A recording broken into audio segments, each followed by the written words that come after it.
So, with the Legion expansion now at an end, it might seem an opportune moment to review the successes and failures.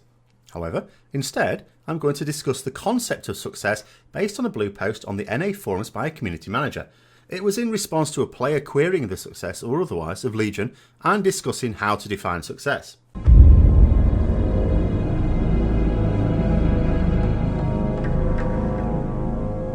So, going through the blue response, it begins by considering how to define success. This should be simple enough in theory. One thing I often rail against in comments to my videos is people making up their own damn definitions for words. But if words are to mean anything, then there needs to be an accepted accord between everyone who uses them. Enter the dictionary. The definition of success is an apparently simple, the accomplishment of an aim or purpose. And this is where the difficulty lies. Blizzard's aims with Legion may have been different to my own, and we may both have different aims to you. So we all have our own success criteria, really. The community manager post in here states that success does not rely upon player numbers. Well, when Blizzard set out their aims for Legion, and we have no access to what those aims were, then if increasing player numbers wasn't listed, then it's perfectly true to say that they would play no part in judging the success or failure of Legion. How much money it made will, I'm certain, have been listed, and that criterion at least seems to have been fulfilled. So what were Blizzard's aims? Well, one aim was definitely to provide a regular stream of relevant content throughout the expansion. They were quite public about this. To that end, I'd say job done.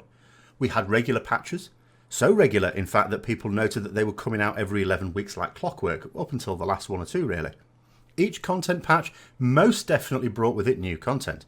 In stark contrast to Warlords of Draenor, we had real content regularly introduced throughout the expansion. That being said, I don't think you can say Legion was a success compared to the failure of Warlords of Draenor in this respect. Succeeding isn't defined by being better than a failure. Better than a failure can still be a failure. However, nor does it have to be better than prior successors. Mists of Pandaria and Wrath of the Lich King were both considered successful expansions by many, and Legion seems to have definitely measured up to both of these. I do take exception to the statement, but when you're defining was it successful, you have to look at it holistically and on a macro level. This smacks of trying to make up your own definition of success and introduce cadences that are simply not there. Doubly baffling, because there's no need to make stuff up. Given that we know of only one aim for Legion and that aim was clearly achieved, it's now impossible to say that Legion was a failure because Blizzard didn't share their other aims publicly. At least, none that I can think of. In the second paragraph, it talks about the aims that Ian Hazacostas mentioned regularly, though as I've just said, I don't really recall these myself. Unfortunately, neither does the post, which again just reiterates the success on regular content. At this point, I'd be quite happy to agree that Legion was a success, even though it's not been a favourite expansion of mine. I find it odd that the defence by a community manager alludes to many success criteria, but is only really able to mention 1.5.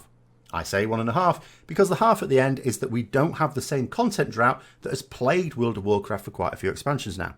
I only call it a half because, well, it's a natural consequence of the regular content again, and also because, as I said before, you can't say something is a success just because it's better than the situations which are regarded as failures. So what other aims did Blizzard have? Did they even have any stated aims? I know that I make myself plans for both raiding and channel content here on YouTube, but if I'm honest, I don't really formalise aims as such because, well, I'm answerable only to myself, so I don't need to justify success. However, at work, I have aims each year that I will be judged upon the following year. Do Blizzard have these within the World of Warcraft team? And if so, are they generic aims for the whole project? Or do they drill it down to individual aims for each department within that team? I have no idea. I think I can probably glean a few aims though. The aim of Titan Forging was to get players to run older content as there was still a chance of upgrades. Now this could be seen as both a success and a failure. It's a success in that it did change behaviours, with people certainly doing some older content for gear that they wouldn't have done in previous expansions. However, this was also part of a larger aim to get people playing more regularly, and I think there was so much to do in Legion that they didn't really need people running the older stuff. It has also led to the view of players, most famously expressed by Asmongold, that doing the far quicker and easier heroic raiding progress nets you rewards that are almost on par with mythic raiding. Okay, you miss out on a title and mount, but those could be purchased with in-game gold in the form of a boost on a large server anyway, and an average of slightly lower item level gear. It also led to raid groups beating end of raid bosses with gear that was better than that dropped by said boss. Even the top guilds were technically outgearing the content, so the bosses had to be tuned upwards to compensate, which didn't always work out too well. And that brings me to the idea of playing regularly. with the world quests, which were hugely relevant to begin with and then became slightly less so, which is fine. You needed to be on every 3 days at least to get the best out of them. They made us farm artifact power for each individual weapon. They brought in an endless supply of challenging and fun content in Mythic Plus Dungeons, the greatest triumph of Legion, I'd say. They brought in the micro holidays, quests for professions, new areas with their own quest lines in the Broken Shore and Argus. So if one of their aims was to have even casual players spoilt for choice when it came to things to do in game, then I think this was a success as well. In fact, I've always thought of it as too much of a success.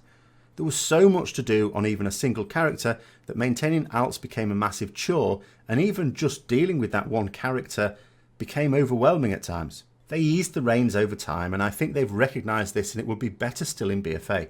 But there is no argument that Blizzard didn't give us enough to do in this expansion. That being said, and as I noted earlier, Blizzard's aims may not be our aims. My aim in World of Warcraft is to enjoy the levelling and have a good time focusing on mythic raiding at endgame. So for me, well, it was a failure because I've been distracted by being compelled to spend more time doing non-raid content so that I could effectively raid than I spent raiding at various points during Legion.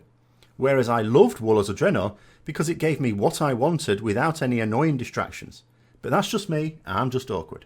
But for someone else, this might represent a great step forwards and be a massive success. So although we can't monkey about with the definition of success, it's right there in the dictionary, because we don't all agree to a specific set of aims by which to judge that success, well, we can all draw different conclusions as to the level of success or failure of Legion. Personally, I'd say that most players were very happy with Legion though.